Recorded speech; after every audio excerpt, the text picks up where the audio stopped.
Hi everybody, my name is Annemarie. I'm Averie. I'm Madelyn. And today we're going to be reading Chapter 12 of Anne of Green Gables, A Solemn Vow and Promise. It was not until the next Friday that Marilla heard the story of the flower-wreathed hat. She came home from Mrs. Lynde's and called Anne to account. Anne, Mrs. Rachel says you went to church last Sunday with your hat rigged out ridiculous, with roses and buttercups. What on earth put you up to such a caper? A pretty-looking object you must have been. Oh, I know pink and yellow aren't becoming to me, began Anne. Becoming fiddlesticks! It was putting flowers on your hat at all, no matter what color they were, that was ridiculous. You are the most aggravating child. I don't see why it is any more ridiculous to wear flowers on your hat than on your dress, protested Anne. Lots of little girls there had bouquets pinned on their dresses. What was the difference? Marilla was not to be drawn from the safe concrete into dubious paths of the abstract. Don't answer me back like that, Anne. It was very silly of you to do such a thing. Never let me cut you at such a trick again. Mrs. Rachel says she thought she would sink through the floor when she saw you come in, all rigged out like that. She couldn't get near enough to tell you to take them off till it was too late. She says people talked about it something dreadful. Of course they would think I had no better sense than to let you go decked out like that. Oh, I'm sorry, said Anne, tears welling into her eyes. I never thought you would mind. The roses and buttercups were so sweet and pretty.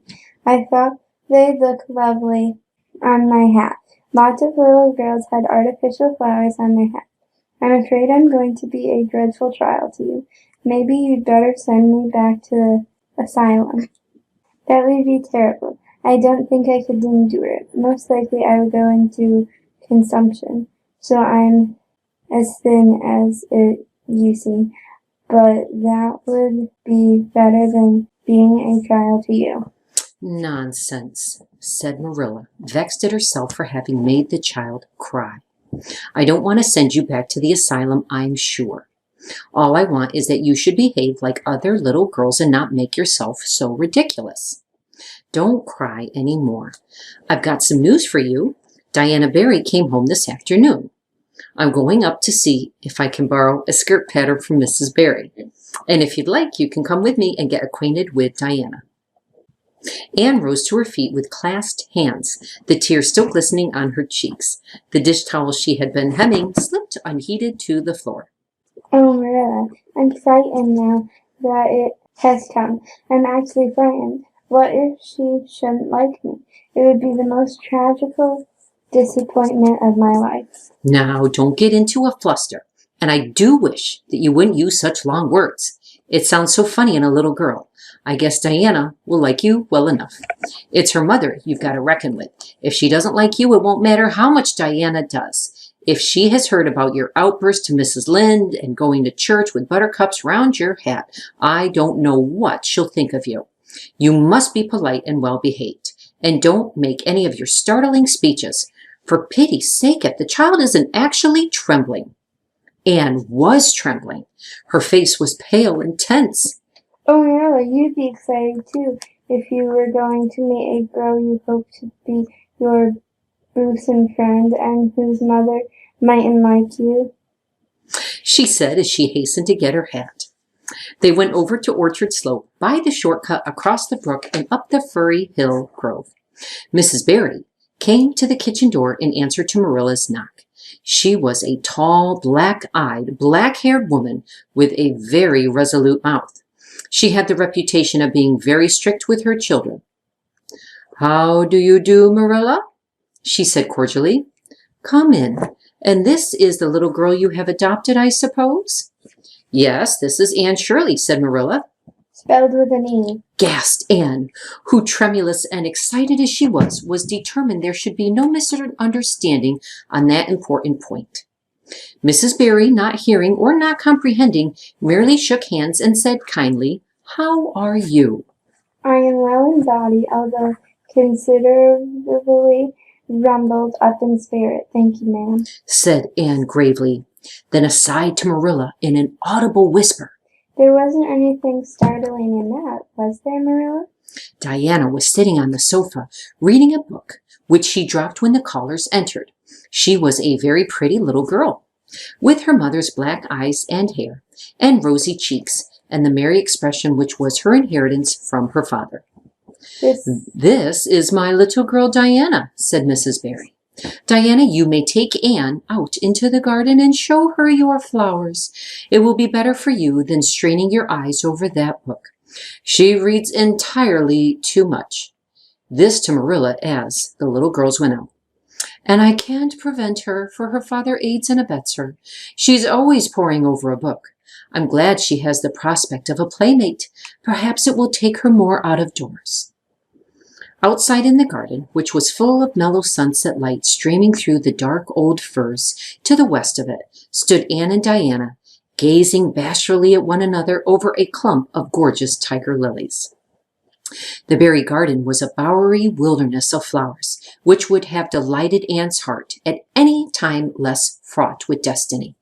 It was encircled by huge old willows and tall firs, beneath which flourished flowers that loved the shade.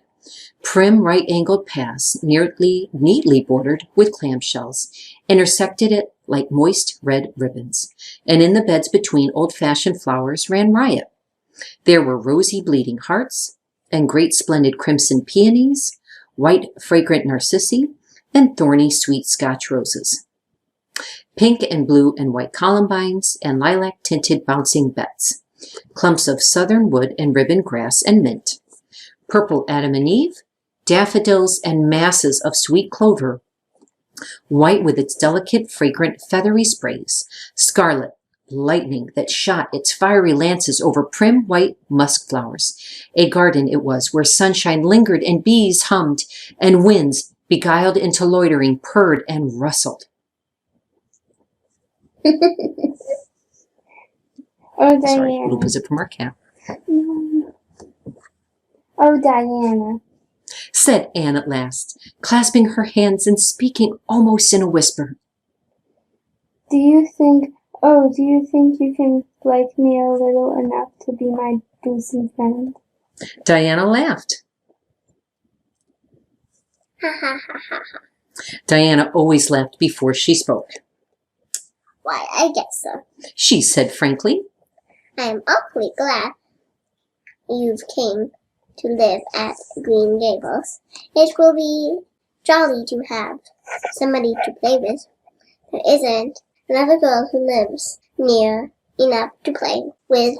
I've got no sister big enough. Will you swear to be my friend forever and ever? Demanded Anne eagerly. Diana looked shocked. Why, it's dreadful wicked to swear. She said rebukingly. Oh no, not my kind of swearing. There are two kinds, you know. I have never heard of but one kind. Said Diana doubtfully. There really is another. Oh, and it isn't wicked at all. It just means vowing and promising solemnly. Well, I don't mind doing that. Agreed Diana, relieved. How do you do it? We must join hands so. Said Anne gravely. It ought to be over running water. We'll just imagine this path is running water. I'll repeat the oath first. I solemnly swear to be faithful to my bosom friend Diana Barry, as long as the sun and moon shall endure. Now you say it and put my name in. Diana repeated the oath with a laugh. Ha! Fore and aft. Then she said, You queer girl, Anna. I heard before that you were queer. I believe I'm going to like you real well. When Marilla and Anne went home, Diana went with them as far as the log bridge. The two little girls walked with their arms about each other. At the brook they parted with many promises to spend the next afternoon together. Well, did you find Diana a kindred spirit? asked Marilla as they went up through the gardens of Green Gables. Oh, yes. Sighed Anne, blissfully unconscious of any sarcasm on Marilla's part. Oh, Marilla, I'm the happiest girl on Prince Edward Island this very moment. I assure you, I'd say my prayers with right good will tonight. Diana and I are going to build a playhouse in Mr. Williams' Bell Birch Grove tomorrow. Can I have those broken pieces of china that are out in the woodshed? Diana's birthday is in February, and mine is in March. Don't you think that's a very strange coincidence? Diana is going to lend me a book to read. She says it's perfectly splendid and tremendously exciting. She's going to show me a place back in the woods where rice lilies grow. Don't you think Diana has got very soulful eyes? I wish I had soulful eyes. Diana is going to teach me to sing a song called Nellie in the Hazel Dell. She's going to give me a picture to put up in my room. It's a perfectly beautiful picture. She says a lovely lady in pale blue silk dress, a sewing machine agent, gave it to her. I wish I had something to give Diana. I'm an inch taller than Diana, but she is ever so much fatter.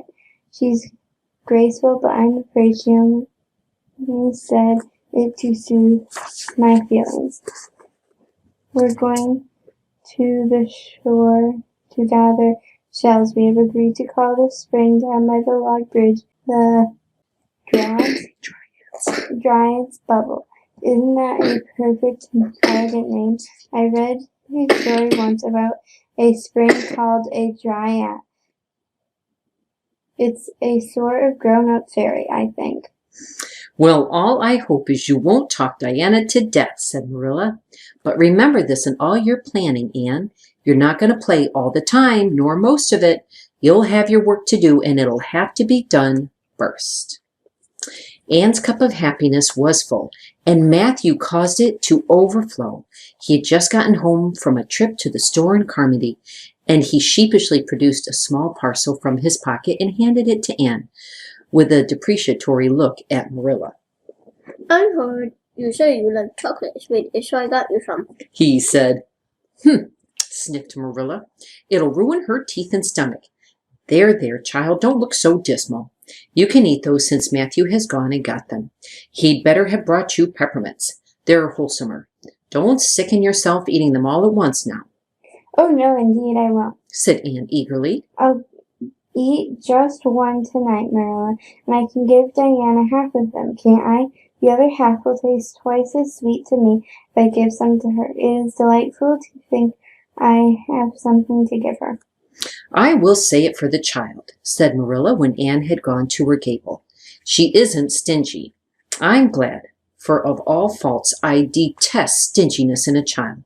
Dear me, it's only 3 weeks since she came, and it seems as if she's been here always. I can't imagine the place without her. Now, don't be looking I told you so, Matthew. That's bad enough in a woman, but it isn't to be endured in a man. I'm perfectly willing to own up that I'm glad I consented to keep the child and that I'm getting fond of her. But don't you rub it in, Matthew Cuthbert. And that is the end of Chapter 12, A Solemn Vow and Promise. And you'll have to keep tuning in to see what happens to Diana and Anne.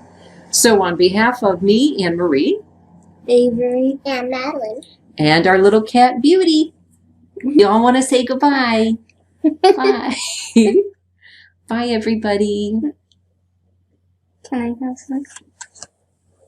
Hope you enjoy the rest of the book.